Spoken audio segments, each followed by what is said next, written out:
win the Belmont Stakes. Saratoga's hometown hero, Tis the Law. It is Tacitus in the Wood Memorial. He won the Derby. He won the Breeders' Cup Classic. He's authentic indeed. True Timber is going to pull off the upset here in the Cigar Mile. Your traffic goes by the win of the Louisiana Derby. Dr. Simon and Bobby Crash victorious in the Del Mar Futurity. And Swiss Skydiver is sailing home here.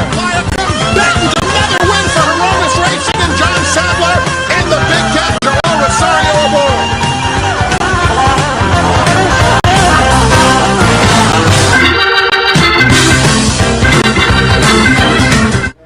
Welcome to the Capital OTB Stakes Preview, brought to you by CapitalOTBBet.com. If you're going to bet the stakes, hey, if you're going to bet any race, bet through CapitalOTBBet.com. Plenty of bells and whistles to take advantage of, and ease of use with your mobile devices as well. Seth and Mike Callahan. What's going on, Seth? Not to mention the long list, because I'm also in the marketing department, long list of promos that we touch upon. Normally when we do the show, we talk about it at the end, and which we will, but we have over 15 promos in just 1 week going on. So it's definitely another reason to sign up and be part of the Capital. Yeah, a lot of fun. Certainly looking forward to some of the promos coming up this weekend. I'll have a bankroll coming up on Sunday that people can take advantage of, perhaps. And hopefully I will have as good weekend this coming weekend that we had last weekend, the stakes preview. We were handing them out like candy the other day. I know, yeah. Well, we talked off air before we did the show, and we both landed on Candyman Rocket and the big one down at Sam F. Davis down at Tampa Bay. We were like, well, I'm glad we agree, but we're not going to get the price of 10 to 1 on the morning line. And to be honest, $8 horses, when I first started handicapping, and even like my grandfather's first thing was, if you can get 4 to 1 for life, that's probably the range you can get at. So 3 to 1, pretty close. Yeah, 10 to 1 on the morning line, and we took a little pop as we went off the air. I said, I'm looking 4 or 5 to 1. You were more in the 5 or 6 to 1. Neither of us were. You won the prices right back. 3 to 1. Yeah, that's although we went over. We're both over. That's true. We're both out on the prices right as it went off at 3 to 1. But I like Nova Regs down in the third spot. I had between them Known Agenda, who threw in a little bit of a clunker in the Sam Davis. But Candyman Rocket came in over Nova Reg. So it was a Mott exacta, and it was pretty good. It was about $66. So it was a nice little exacta there in the Sam Davis. And I'm glad that you mentioned Known Agenda, because it's going to be a race that I think people want to go back and watch again, just focusing on that horse. At the beginning, lost all chance, was way too far back. Johnny V was trying to get the horse and asking to go. But you're going to see the 3, as we're taking a look at the replay here, is a horse that's going to swing wide, just outside of the gray horse there in the back, and as they crossed the wire, really started to figure it out. So for me, I think there's going to be a big improve next time out. You're going to get a generous price because a lot of people are going to say beaten favorite in this race. But you're going to see as they cross the wire, Candyman Rocket gets the job done. You're going to see the 3, and you can see down at the bottom starting to run, and there goes Known Agenda. I think that's a horse that will improve next time out. He was way back. Way too far back. And it wasn't like, it had nothing to do with the jockey. Johnny V was telling him, you need to go. We need to improve our position. We're way too far behind. And he's just mentally still trying to figure it out. And that's usually how the trail goes. You know, you're going to have some ups and downs. It's really, it's all pointing towards the target, which is May. So, you know, we'll see. I think it's just, you're going to get a good price on a horse next time out. That was, a lot of people are going to say, put in a clunker. So first start of the year, so yeah, you can take a look at him as an alternative. Risk taking looked pretty good, winning the Withers. I like counterparty risk in the Endeavor down at Tampa. When Gulf Coast scratched, I jumped on Curlin's Catch, who won the Suncoast, so I was rolling with a pretty good day and would have swept the card with my stakes preview picks.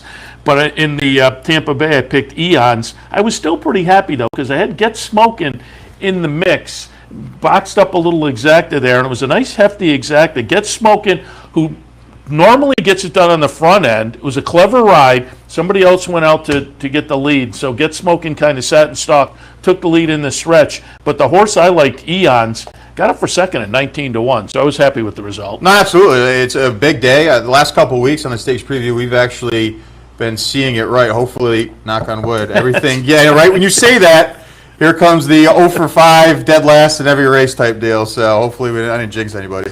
And I want to mention a couple of things to look forward to this weekend. First of all, if you're a Rainbow player, mandatory pay on Saturday with the Rainbow down at Gulfstream. So keep that in mind. They're anticipating about $6 million in the pool. So the Rainbow set this Saturday, February 13th, mandatory pay down at Gulfstream Park. And also the Kentucky Derby Future Pool, Future Pool 3. And you know, you talk about known agenda. Known agenda is not one of the single entries, and I always like to kind of jump in and play all others. So I get a few horses going into the gate on Derby Day. We'll see what all others. I thought the 9 to 5 in the last pool was pretty good. If we get more than that, they're already looking at 7 to 2 here. As it gets later, the all others becomes less attractive, so you get better odds. But known agenda would be one that would stick in that all others, and I still think there's some potential there if you get a decent price for all others. As I looked at the individuals, though, and you know, you're still looking for good odds. Two of the Chad horses were a little bit intriguing. Highly Motivated, who hasn't been seen since winning the Nyquist at Keeneland last November. That one listed on the morning line at 20 to 1. Risk Taking, who won the Withers last week at 15 to 1. I think at the 15, I still want a little more. You want to get 20 to 1 or higher. But those two were a little bit attractive to me. The horse that is very attractive to me, and the last pool was the one you had to jump in, Mandaloon. Now it's 30 to 1 on the morning line, but you have the unfortunate factor of that one races this weekend. So if you get a poor performance, then you don't like the horse anymore. If you get a good performance, you don't get the price. So the last pool was the one to jump in on Mandaloon. Yeah, I'm focusing in on two horses right now. Greatest Honor, who I liked going into the Holy Bull. That's a horse pedigree-wise and consistently, and at least in the last couple, has been running strong at the end. And that's what you want to see. The horses being able to run strong at the end because they're going to have to stretch out to the 1.25 miles in May. And then Risk Taking, which you mentioned as another Chad Brown horse. If you can get anywhere around 15, even 12, 13 to 1 is a horse that I think's definitely trending up. It has the pedigree to do so. Just starting to figure it out. And again, it's all about improvement as we take a look. So I thought those two horses at 15 to 1 were interesting. And then Prevalence. Did you get a chance to see Prevalence break the maiden?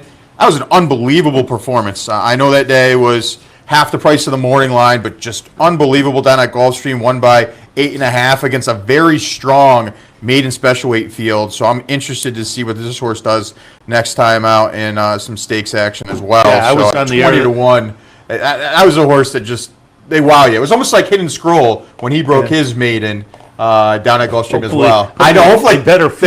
I'm jinxing everything today. But Prevalence, I was on the air that day, and immediately after the race, the buzz was already, okay, here we go. Here's the horse you're going to want to keep your eyes on, a potential Derby runner off the debut down at Gulfstream on January 23rd. So, yeah, he's going to be a fun horse to watch going forward. But, again, Future Pool opens up Friday at noon and goes through Sunday at 6 o'clock. And, again, it's a weekend with some 3-year-old action, certainly down at the fairgrounds, and you're going to want to watch the fairgrounds results before you don't jump into the pool. Certainly with any of the runners going at fairgrounds this weekend, don't jump in before Saturday afternoon. Wait and see what happens out at the fairgrounds, and then jump in on Sunday and make your wagers. But always a lot of fun if you take a little shot at the Future Pool. I have a couple in there with a price that get in the gate on the first Saturday in May, which it will be this year. It can be a little bit fun. Absolutely, and we actually a fun story was Always Dreaming. A friend of mine had that horse, Futures Pool 2 or 1, 50 to 1. So they had it for $10, and again, it's all about just getting into the starting gate. At that point, whatever happens, because you're already getting inflated value. You have to be 5 or 6 times what it's going to be in the gate. Especially for Always Dreaming, who ended up going off as the lukewarm favorite that day at 9 to 2. So definitely a fun bet to take advantage of. All right, let's look at this week's action. As they say, a big card down at the fairgrounds, highlighted by the Risen Star. Why don't we start with that? Start with the highlight and kind of work our way backwards. The Risen Star. A nice full field of 3-year-olds in here. You have a points race, and I think this is, I'm just double checking. Yes, this is a 50-point race down there. So this is, I was looking at the leaderboard, I think last Sunday on Racing Across America. The leader's Essential Quality with 30 points. with these last series of races giving 10 points to the winner, Risk Taking picks up 10, Candyman Rocket picks up 10. I don't know whether they're shoe-ins, but I think once you get to this 50-point race, you can put 50 points in the holster. I think you're pretty much guaranteed to get in the gate. At least that's historically been kind of the situation. So these are important races, obviously. The Risen Star on Saturday, as I say, nice full field of 13 entered in here. I'm going to pull up and I'll take a look at my replay first because I have Mandaloon on top, the number 10 horse. We're going to look at the Lecomte. The top three come back. Number 1, Midnight Bourbon, nice win for Steve Asmussen. Proxy, I thought a good second place finish for Michael Stidham. And number 10 is Mandaloon. Mandaloon was making the third start of the career, the first start around 2 turns. I did it right after this race, and I've now pulled up a chart. You can see Mandaloon there. I would have liked to have seen him get second, and he didn't, but it was a good battle. And again, the first time around 2, chart margin winds up to be a length. But I said it right after the race, and as I say, I pulled up the chart since. This reminded me a little bit of Tiz the Law in his first start around 2 turns a couple years ago, the Kentucky Jockey Club, and I pulled it up, and the chart margin there was 3/4 and a head. The chart margin for the race we just saw was a length and a head. So a pretty similar third place finish for Mandaloon as compared to Tiz the Law. That Kentucky Jockey Club, people were kind of wringing their hands a little bit. Is Tiz the Law that good? And I said, you know what? There was some traffic. It was an off track. I think there are reasons to think Tiz the Law move forward. I'm going with the same kind of a scenario here. I think there was maybe a couple of things that were a little more against the law, but I just think sometimes the first time around 2 turns, they gain the experience to figure it out. I'm going to put Mandaloon on top in the Risen Star. Second spot, I'll go with Midnight Bourbon, then Proxy, and then Senior Buscador coming out of the win last year in the Springboard Mile. Win number 2 and start number 2, both nice daylight wins. I think Senior Buscador could be kind of fun and interesting in the 3-year-old debut on Saturday. I have it 11, 6, 2, and 5. I have it 7, 11, 2, and 12. We're going to see a replay of my top choice at 12 to 1 on the morning line. Oh, Bezos, who was a horse that won an allowance rate on at Fairgrounds. It's going to be the 6 behind horses right here. This is going 6 furlongs down there, so it's definitely going to have to stretch out and improve buyers-wise going into the Risen Star. But this horse is able to split horses right here. And right about this point, it looks like the race is pretty much over, and this horse is going to be able to open up by as much as this horse is going to want. You like to see this. Obviously, the 2 turns is a little bit of a question mark. Going to go out for Craig Foley. I think the price is going to be right. The real reason was I really couldn't fall in love with Lecomte and anybody out of that race. I do agree with you that Mandaloon is the horse that you want coming out of that race, and I have ultimately in the second spot. But I was looking for a little bit of a price in here. I think this horse has some upside, loves Fairgrounds, 2 for 2 so far. 2 back, breaking the maiden, beat a horse named United and Resolute, who came back to break the maiden next time out. So again, always looking for those key races and horses that come to race and improve next time out. So I thought Obesos had a big price in here. I'm expecting probably to hold. He's out of the Orb, who was a Derby winner, so you know should be able to stretch out in this type of spot.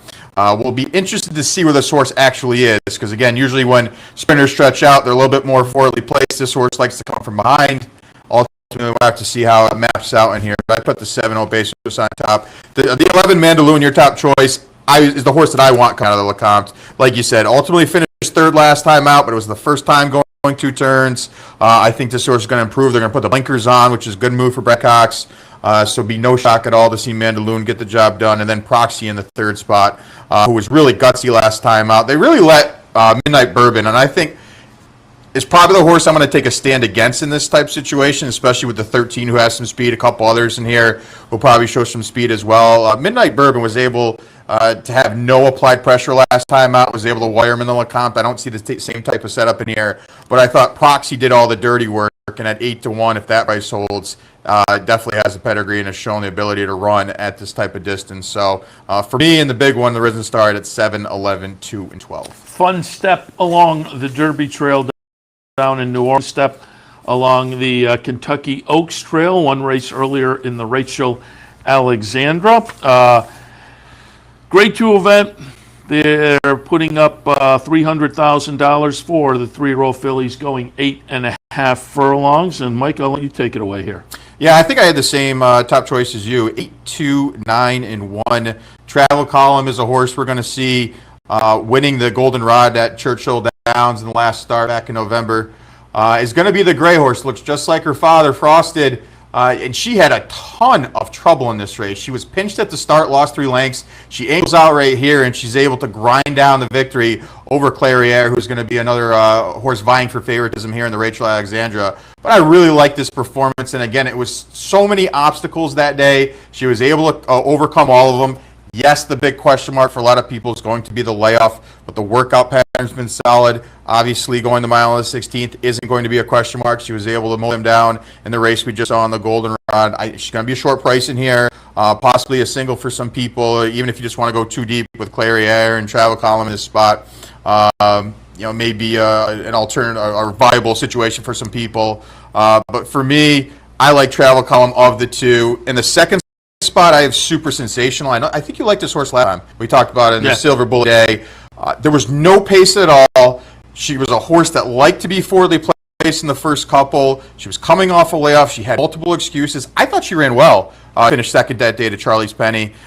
Again, no pace at all. They were crawling up front. She was able to be best of the rest that day. So at a big price, 8-1 on the morning line, hoping that price is going to hold. I think she's one you want to use in here. And then the 9, Charlie's Penny, who did win the Silver Bullet Day last time out, sat just off the speed that day. Again, you wanted to be forwardly placed in that race. She was just a length off, was able to get the job done in here, and she's another one in here. It's a very competitive race, but I think it all really surrounds Travel Column in here. I have it 8, 2, 9, and 1. I have the same 4, but I flipped up the top 2. I went 1, 8, 9, and 2. I like Clairiere. I was in here in the handicapping show when she won the career debut, and I just thought, oh man, this is a good-looking 2-year-old filly for Steve Asmussen, and bred to be so. Clairiere is by Curlin out of Cavorting. Cavorting won the 2015 test.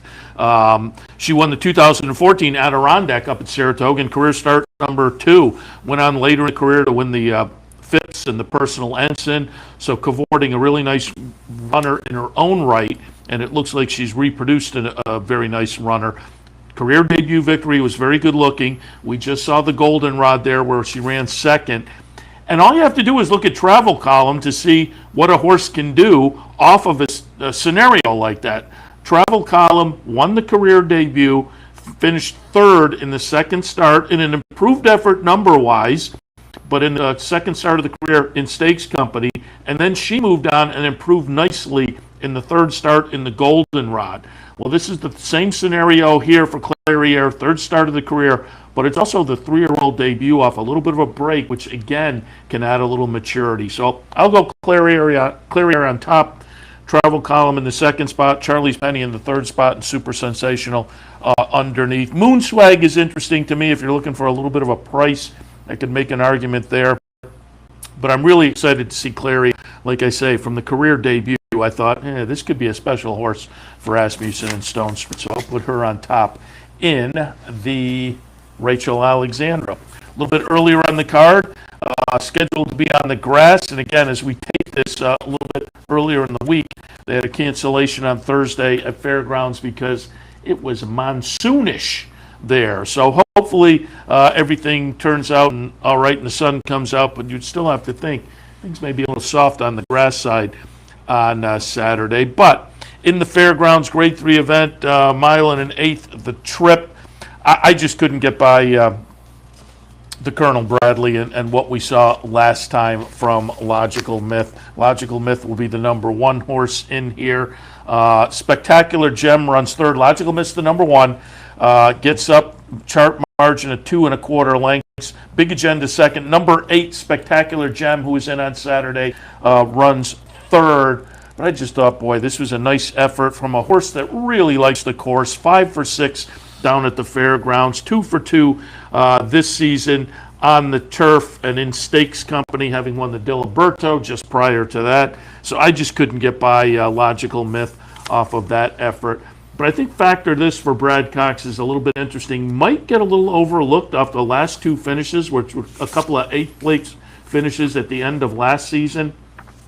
But this horse won this race last year. Now, that it's the Brad Cox name may attract some attention, factor to this is only 3-1 on the morning line. But as I say, out those 8 place finishes, one of those in the Breeders' Cup, I should note. But I wonder if the horse maybe gets a little overlooked, maybe floats up. I don't know whether that's going to happen. Again, there's some back talent as Brad Cox, but if that one doesn't offer talent, Artie's Rumor, I think, has the potential to be a player, a little bit of a price for Mike Maker. But again, I just couldn't get by that last performance and the overall career record at Fairgrounds for Logical Myth. So I have it 6, 8, 3, and 5 in the Fairgrounds. Yeah, we just talked about the Rachel Alexandra. I thought you could kind of zone in on a couple of horses. This is a race I think you probably want to go as deep as you can in this spot. I have a 4, 8, 7, and 6. Dance Terrier is a horse that we're going to see the U.S. debut down at Gulfstream Park.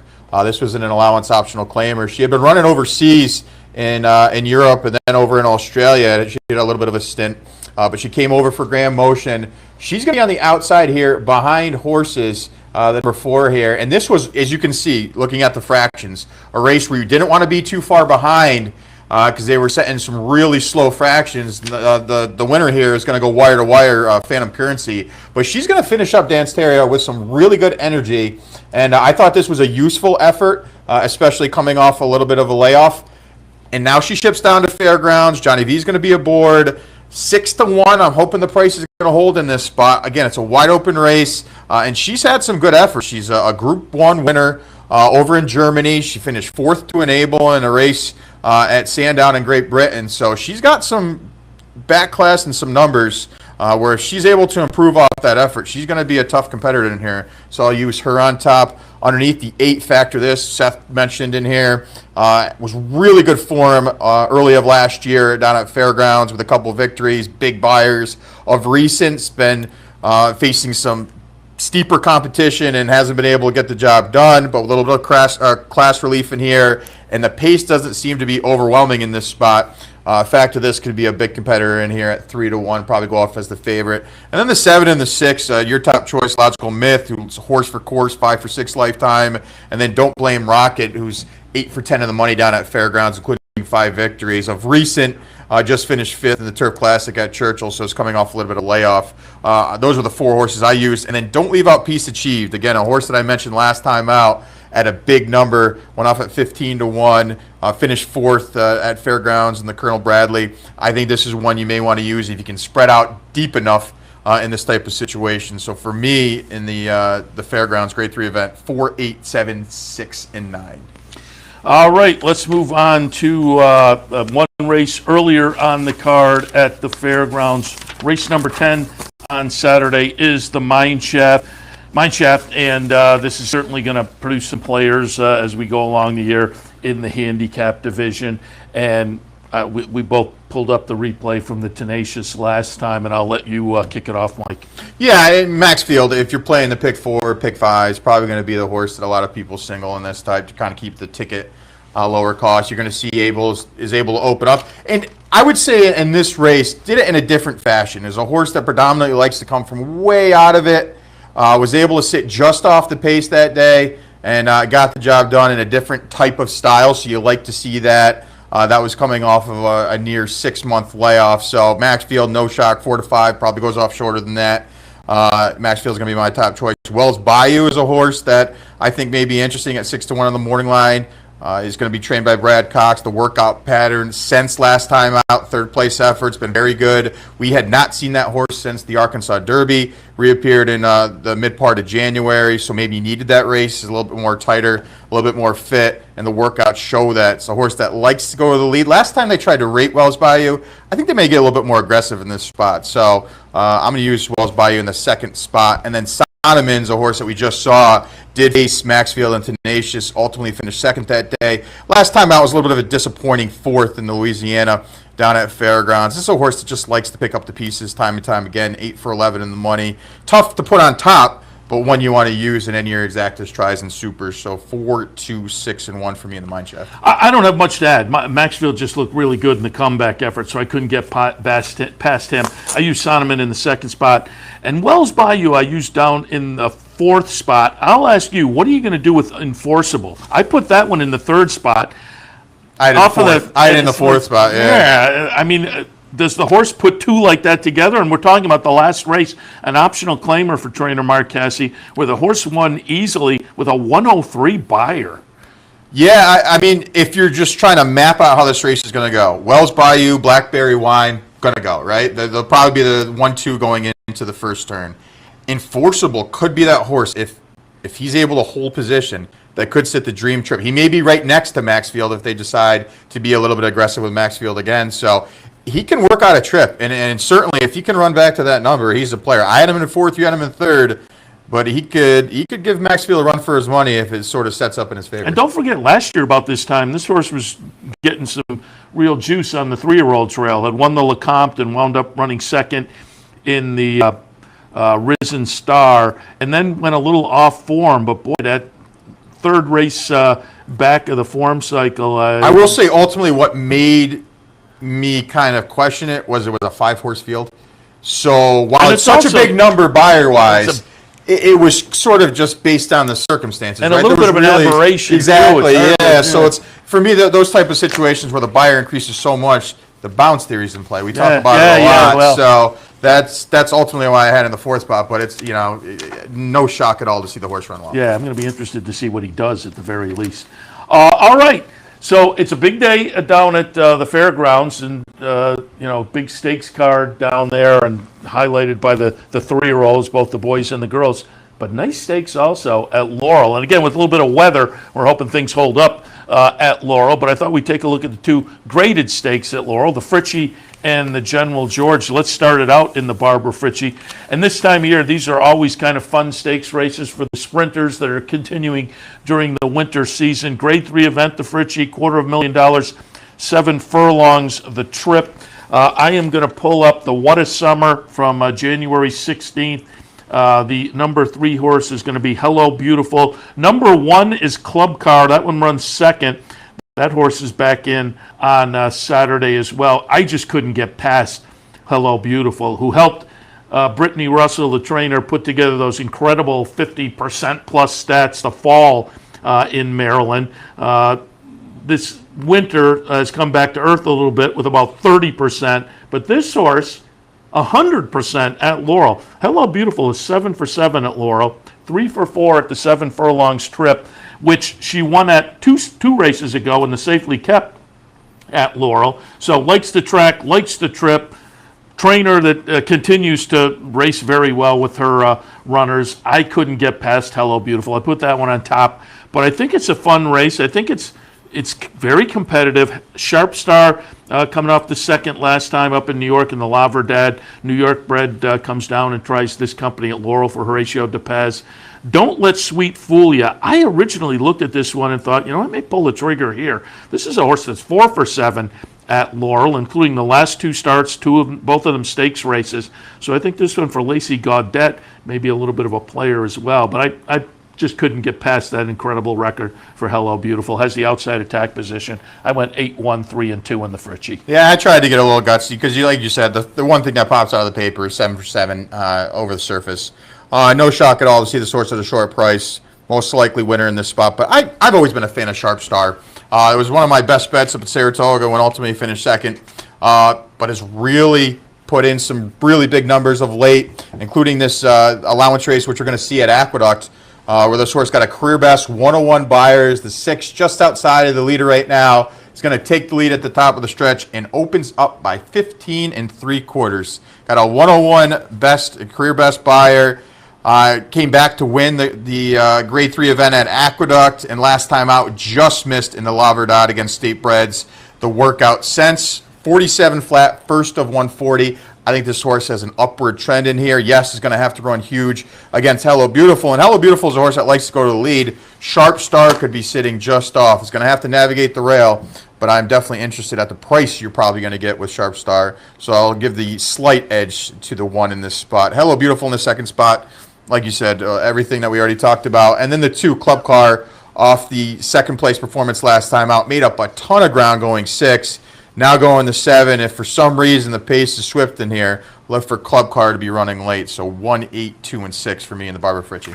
All right, and finally, let's move on to the General George Grade 3 event. Again, $250,000 up for grabs, and again, 7 furlongs the trip. Mike, I'll let you take it away. A horse I didn't use in my mix. I wouldn't argue against, however. Yeah, Share the Ride, the 6 is going to be my top choice, 6-1-2-3. We'll take a look at the Fire Plug at Laurel, 2-back. Horse just missed that day, ended up getting caught late by Wendell Fogg, and I thought it was a good performance, and you take a look at a couple of the career best performances. They've come out of town, so this horse is going to have to run well at Laurel and get the job done for the first time. He's going to be the 5 just on the outside here. He's going to split horses at the top of the stretch, and looks like he's going to be able to win, but just ended up getting grinded down a little bit by Wendell Fogg. Still, a 98 buyer that day is a horse that's 8 for 22 lifetime and just shows up. He's been at multiple racetracks with different trainers, and just each and every time is a true professional. So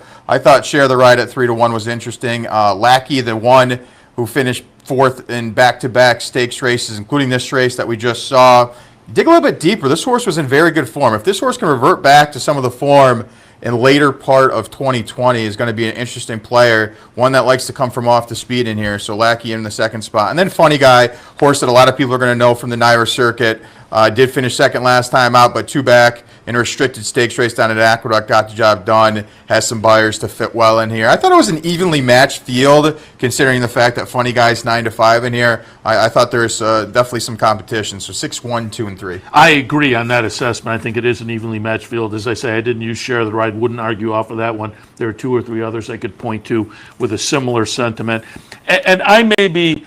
And I handicapped before the morning line came out. I'm not thrilled with the morning line on Funny Guy. I'm using Funny Guy on top. And I may just be stubborn. We're going to go back and show a replay that I showed this summer up at Saratoga, the Morrissey early Saratoga meet. Guy is going to be the number 6 horse here. This is a state-bred stakes race. But I thought he kind of announced himself with a good effort that followed up a good effort. Had won the commentator down at Belmont with a 101 buyer. Then ran this race up at Saratoga with a 98, and I said, you know, this is going to be a horse to watch. Subsequently, has been okay, won the New York Stallion Series 2 races back, but overall hasn't quite lived up to what I was expecting off of that performance, again, early in the Saratoga meet. I just found it intriguing that they said, let's go down and try the General George. I thought we might get a little more value, though, given what we've seen over the last, 4 or 5 starts. Horse very competitive in those races. Just, as I say, not quite living up to the promise that we saw in the commentator and then with what we just looked at there in the Morrissey. But I'll stick on board with Funny Guy. Put that one on top. 2nd spot, Lebda, who comes in off a couple of nice improving efforts for Claudio Gonzalez, high percentage guy down in Maryland. The number 1 horse that Mike mentioned, likes the track, 15 exacta finishes and 21 starts at Laurel. Majestic Dunhill for George Weaver and Randy Hill. I thought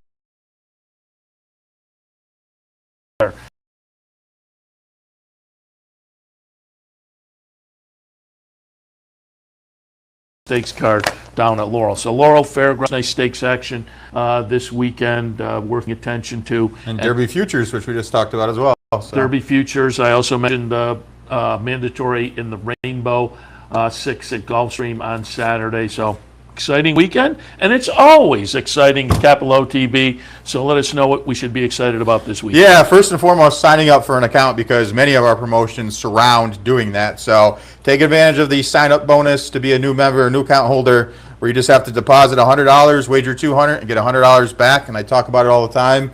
It's as clear, cut, and dry as that. So take advantage, sign up for an account. Mondays and Tuesdays, every Monday and Tuesday in February, we're going to have a 1% Dark Day bonus. It's going to be attached to Parks and Mahoning. So again, wager $200 on multiples and exotics, Parks and Mahoning, and you'll get a 1% bonus back. Also, on Wednesdays, every Wednesday night, we're going to have a 2% nighttime thoroughbred bonus, and that's going to be the same type of situation, $200 or more, multiples and exotics. That's going to be attached to Charlestown and Penn National. So again, nighttime thoroughbred wagering offered on Wednesday nights, and take advantage of the 2% bonus back.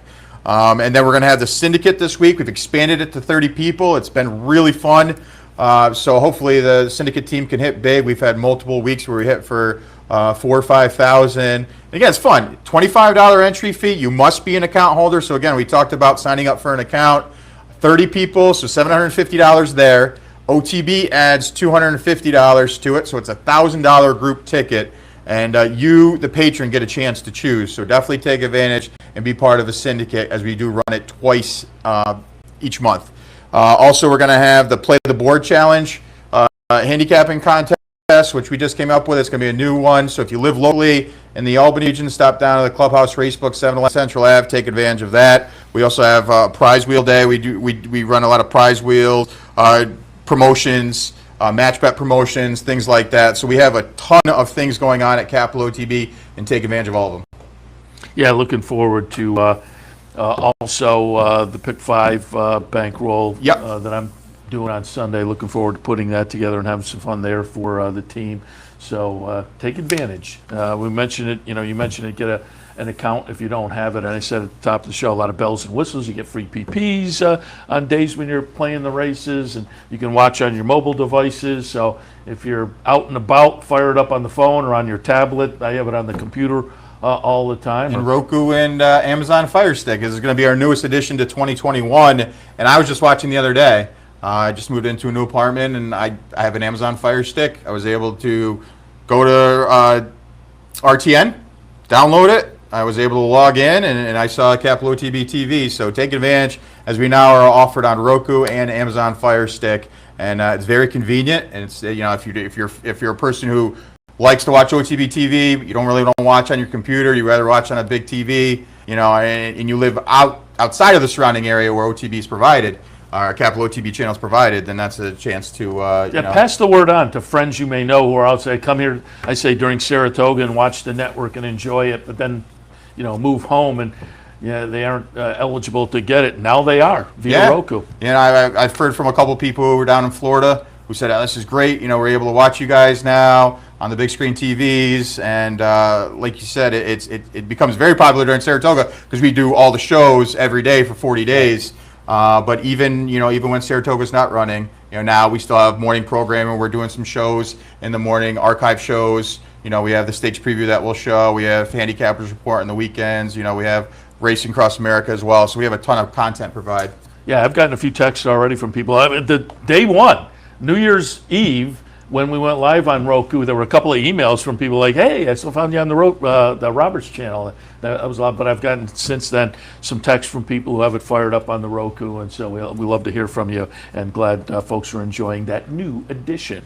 All right, Mike, thanks for the comments, the thoughts, and good luck. Good luck to you, and good luck to everybody as always. And again, I will reiterate that as well. Good luck to all of you, and we will see you again next time. You're watching Capital OTB TV. Wager at CapitalOTBBet.com for the most comprehensive wagering site and the best player rewards in New York State.